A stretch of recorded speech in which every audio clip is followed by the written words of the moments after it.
What is up, guys? Welcome to the channel. I am Popo Patty, and this is the update that you guys have been waiting for.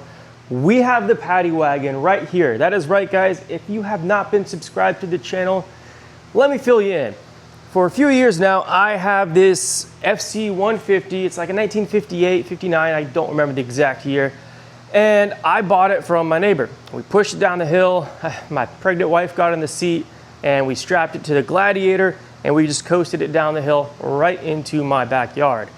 And since that moment, about roughly 4 years ago, give or take, my friends here at Kitsui Metalworks have been working very hard on this build to bring this dream to life. Now, a few years ago, I released an update video. A lot has changed since then. We're gonna take you through the changes. We're gonna take you through the dream and the goal for this build. And it's pretty sick. It's one of a kind. Let's check it out. Now, the goal that I have for this build is multi-purpose. This is gonna be a go anywhere, do anything type vehicle. It's gonna have reliability. It's gonna have simplicity and the ability to repair pretty much anything, including rebuild the motor on the trail without pulling it. There's gonna be a lot of stuff going into this build. There's a lot of fabrication, a lot of hours. Now, there's a few other channels such as Outdoor Auto, which I recommend you go watch, that are also doing some FC builds. So my goal, one day, get all these FCs together and do some awesome wheeling on the Rubicon, on Black Rock Playa, SoCal, just doing some really cool stuff. That is my goal. Hopefully they agree and they want to do that with me. But yeah, this is the FC. Let's take you to the back.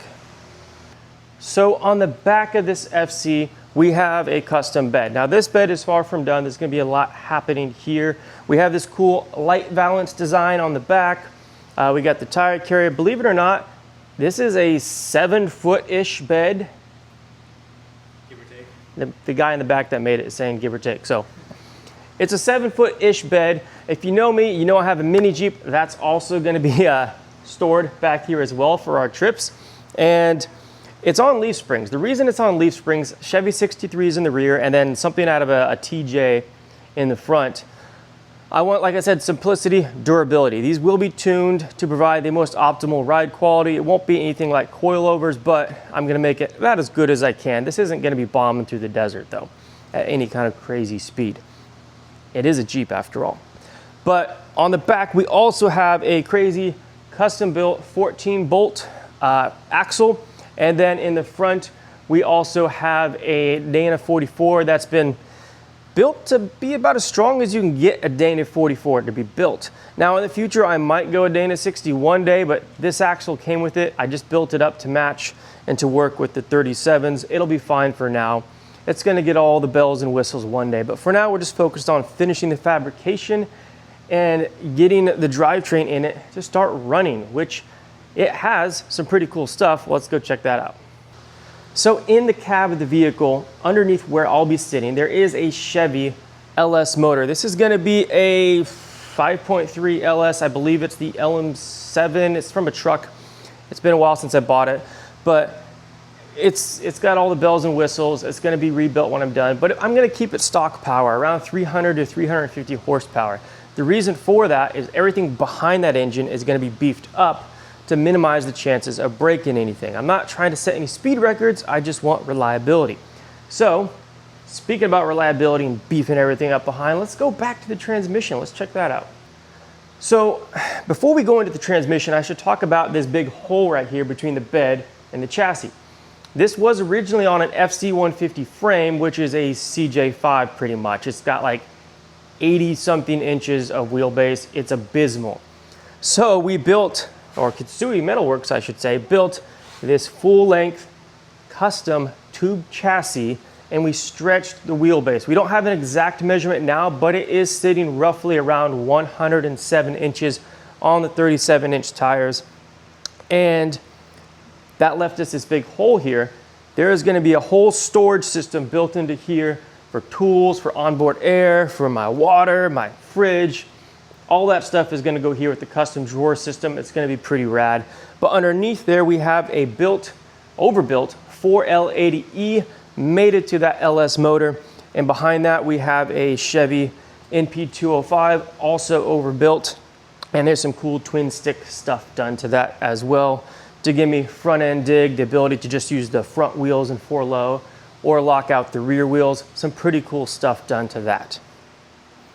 Now underneath back here, we have a lot of stuff coming from Rough Stuff. They've been awesome with this build. Not sponsored, but maybe one day, you know, who knows. We got their anti-wrap bar. That's to help out with these Chevy 63 massive springs that we got back here. We're gonna be doing a lot of stuff. This is a very early stage of the fabrication process on the rear, even though a ton has been done, but this thing is gonna be pretty sick. I'm stoked. Now coming into the cab, this is gonna be a thing of beauty.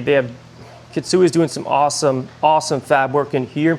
We got some steps that they're putting in with some cubbies. We're gonna have a gun rack in the back, cause you know, America. And we're gonna be putting in some custom seats, either a bench or individual seats, not quite sure. They're pushing me to do a bench seat. I kind of like the idea. And yeah, not a lot of room for a lot of people. My family's growing, but that's just an excuse to get the wife out for a date. And then in the front, we're gonna have a recessed winch that's also gonna have a way to access it to disconnect and do all that fun stuff with the remote from Warn, which I'm stoked for that once that winch gets here. We're gonna have storage in the back. And guys, this whole cab tilts up so I can access the motor mounted in the frame. The entire motor will be accessible in place. I can essentially rebuild everything but the interior of the block in place, which is pretty crazy. No need to pull the motor or do anything like that. And it's gonna be pretty similar for the transmission and transfer case as well. Not that those things will have any issues, but that's the goal at least. I probably just jinxed that. But yeah, so that is gonna be the interior. It is double walled in places. This is gonna be the wind tunnel for ample breeze on the motor to keep it cool. We're gonna have a custom dash that goes in here, guys. Again, the name of the game is gonna be simplicity, but beautiful fabrication, rugged, durability, go anywhere, do anything, hopefully do the Rubicon. It might be a little wide to do some trails like Doozy, but we're gonna do what we can with this thing. It's gonna be pretty freaking sick. And again, one of a kind, guys. Now coming to the front, again, the idea was to keep the cab pretty original on the outside so people still know what it is, because I mean, not much of the FC is left. In fact, only part of the cab, the exterior of the cab is left. But it's a very iconic look. It's very rare. It's very unusual. I wanted to keep that look. I love the FC. I have another stock FC pretty much back at home. It doesn't run, but maybe one day. On the front, we're gonna be doing a couple things. There's gonna be a nice recessed bumper here with the cutout for the winch.